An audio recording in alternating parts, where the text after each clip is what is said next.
Mega power star Ram Charan నిన్న సాయంత్రం తన ఫేస్బుక్ ద్వారా తన అభిమానులతో లైవ్ చాట్ చేశాడు. అనేక మంది అభిమానులు అడిగిన అనేక ప్రశ్నలకు ఆసక్తికర సమాధానాలు ఇచ్చాడు. అయితే అందరినీ ఆశ్చర్యపరుస్తూ ఈ లైవ్ చాట్లో చరణ్ మొట్టమొదటిసారిగా మహేష్ ప్రభాస్లపై పొగడ్తలను కురిపించడం అందరినీ ఆశ్చర్యపరిచింది.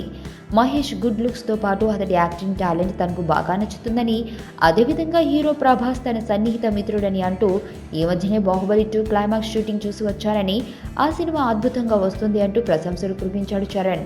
దీంతో ఇప్పటి వరకు తోటి హీరోలను ఎప్పుడూ పెద్దగా ప్రశంసించని చరణ్ ఇలా ప్రభాస్ మహేష్లను పొగడ్తలతో ముంచెత్తిన వేయడం చరణ్ అందరివాడిలా మారాలని నిర్ణయించుకున్నాడా అని అనిపించడం సహజం. ఇదే సందర్భంలో చాలామంది అభిమానులు చరణ్ను పవన్ కళ్యాణ్తో ఎప్పుడు నటిస్తావు అని ప్రశ్నించారు. దీనికి సమాధానమిస్తూ మరో షాకింగ్ ట్విస్ట్ ఇచ్చాడు.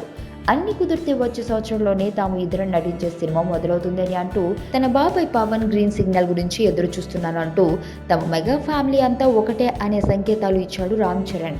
ఇక చిరంజీవి కత్తిలాంటోడు సినిమా గురించి మాట్లాడుతూ తాను ఆ సినిమాలో నటించడం లేదని, కేవలం నిర్మాతగా మాత్రమే వ్యవహరిస్తున్నానని అంటూ ఒక క్లారిటీ ఇచ్చాడు రామ్ చరణ్. అంతేకాదు ఈ సినిమాకు టైటిల్ కత్తిలాంటోడు కాదని మరో పవర్ టైటిల్ ఆలోచిస్తున్న విషయాన్ని లీక్ చేశాడు.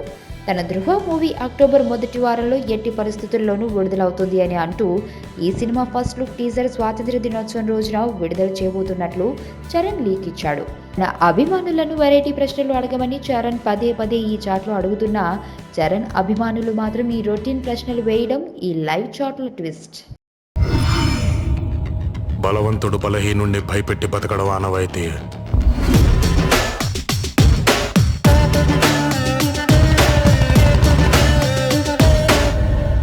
But for a change